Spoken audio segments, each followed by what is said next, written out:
Alors vous êtes membre de l'Observatoire tunisien du populisme. On va évoquer dans quelques instants la situation dramatique des migrants en Tunisie et plus largement au Maghreb.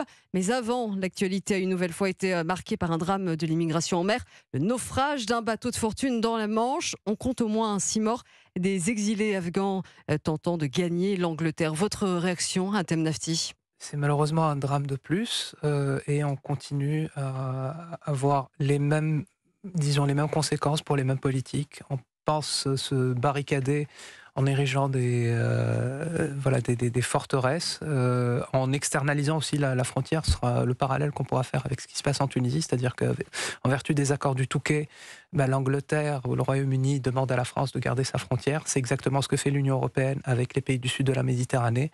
Cela n'empêche pas et n'empêchera jamais l'afflux de migrants. Donc on précipite en réalité des drames humains. Alors, on le voit, une répétition morbide des drames en Europe. France Fraternité appelle à faire pression sur la Grande-Bretagne pour, je cite, négocier des voies d'immigration légale. La pression sur Londres, c'est vraiment la solution ?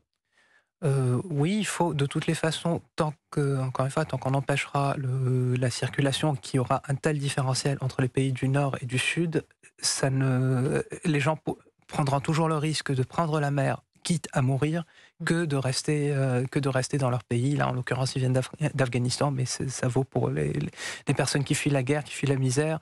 Et donc, si vous voulez, ce fantasme d'une Europe ou d'un Occident un petit peu barricadé, Hum. malheureusement, non seulement c'est inefficace, mais en plus c'est inhumain. Alors pourquoi, selon vous, toutes les politiques mises en œuvre ont échoué jusque-là en Europe ?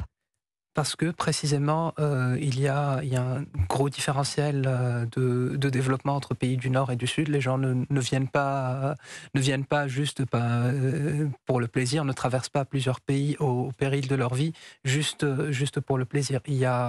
Ça c'est complètement humain, si vous voulez.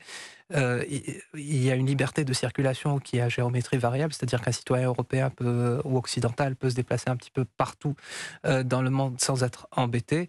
Et en réalité, on voit que le renforcement des politiques migratoires ne change rien à l'affaire et ne changera jamais rien à l'affaire, je le pense en tout cas. Le dossier brûlant de l'immigration au cœur du bras de fer entre Londres et Paris, on vient de l'évoquer, mais aussi sur le continent africain, on a vu ces images insoutenables de centaines de subsahariens abandonnés dans une zone désertique à la frontière libyenne.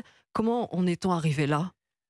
On en est arrivé là à partir d'une sorte de théorie du complot qui s'est développée très très rapidement en Tunisie il y a moins d'un an par un groupuscule fasciste qui s'appelle le Parti national tunisien, qui a fait une déclinaison locale de la théorie du grand remplacement, bien connue en France, et donc qui a vraiment joué sur les peurs de la population tunisienne et d'un certain racisme latent pour leur faire croire qu'il y aurait un complot ourdi pour remplacer les populations, on va dire, arabo-musulmanes par des populations noires subsahariennes. Le problème, c'est que ce discours totalement complotiste a été repris tel quel par le président de la République le 21 février 2023, et c'est à partir de ce moment-là qu'on a basculé dans l'horreur, où on a vu des scènes de pogrom, on a vu des chasses à l'homme noir, et l'horreur a été atteinte, si vous voulez, à partir du mois de juillet, quand un Tunisien est mort suite à une altercation avec des migrants. À ce moment-là, il y a eu un déchaînement de violence qui a été accompagné malheureusement par les autorités tunisiennes, ce qui fait qu'aujourd'hui, il y a des centaines, voire des milliers de migrants subsahariens qui sont, on ne sait pas exactement où ils sont dans des zones qui sont interdites en réalité, même aux ONG, Ouais. et qui sont sur la frontière avec l'Algérie et avec la Libye.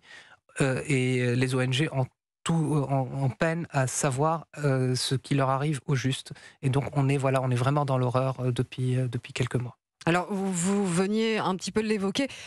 Clairement, vous le dites haut et fort, le président tunisien Kais Saïed est lui-même responsable de ce qui se passe. Tout à fait. C'est-à-dire que la relation de cause à effet est immédiate. C'est-à-dire, Ouais. on a vu son discours, ou plutôt c'est un communiqué qui a été publié le 21 février 2023. Tout de suite après, les gens se sont sentis autorisé à faire de la chasse à l'homme noir, pour dire les choses. C'est-à-dire qu'après, on va toujours sortir ce qu'on entend ici aussi, que c'est juste un problème de régulation migratoire. C'est tout à fait normal que chaque pays cherche à réguler les flux, Mmh. mais en réalité, c'est pas du tout ce qui s'est passé. C'est-à-dire qu'on a laissé libre cours à des personnes emplies de racisme, des personnes, des migrants réguliers, y compris aussi des Tunisiens noirs, ont été pris pour cible dans cette folie. Après, le pays a essayé quand même de rétropédaler en rappelant que la Tunisie est le premier pays arabe à se doter d'une législation qui punit le racisme, mais c'est trop peu, trop tard, si vous voulez. Et là, on assiste impuissant à des drames qui se répètent et qui font de toutes les façons, plus qui ont un effet inverse.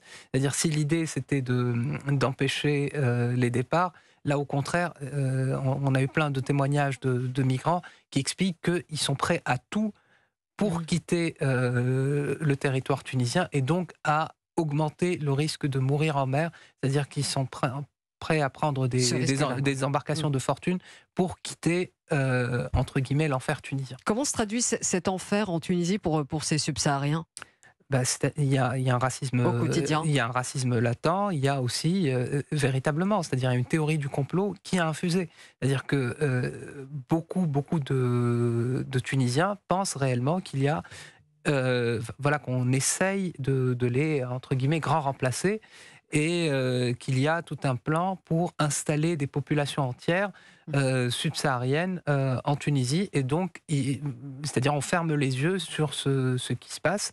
Donc ça, j'ai parlé du côté tunisien, mais pour moi aussi, le grand acteur à blâmer, ce sont les autorités européennes, c'est-à-dire au-delà des discours de bienveillance, des droits humains, des valeurs, l'Union européenne a signé un mémorandum avec la Tunisie qui s'inscrit dans une longue tradition, c'est-à-dire, je vous ai parlé des accords du Touquet, c'est exactement la même chose, c'est-à-dire on donne quelques sous, hein, c'est pas grand-chose, on parle de 100 et de 150 millions d'euros, et en contrepartie, on va renforcer ou externaliser, le terme c'est bien là, externaliser la frontière européenne, c'est-à-dire on va demander à un pays qui est déjà exsangue économiquement de se transformer en garde-frontière contre vraiment de maigres subsides pour, et surtout on détourne le regard. Voilà, maintenant c'est l'affaire des Tunisiens, donc ce qui se passe, étant donné que ça se passe au nord du continent africain, ça ne concerne pas les Européens qui sont là juste à allonger, à signer des chèques,